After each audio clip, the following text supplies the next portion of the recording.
كل يسمعوك. تفضل. شكرا جزيلا. بسم الله الرحمن الرحيم. الاخوه لاعبي المنتخب الوطني الابطال، الكابتن، المدرب، الاداريين، الفنيين، السلام عليكم ورحمه الله وبركاته.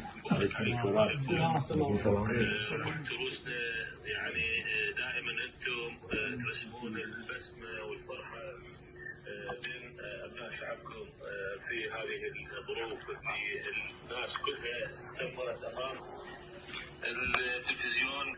الحمد لله والنعم من عندكم، بارك الله فيكم.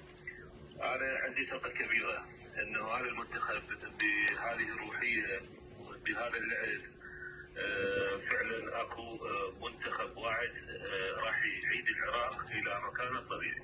ان شاء الله. كونوا واثقين انتم بالاتجاه الصحيح، ما دام تبقون بهذه الهمه بهذه الغيره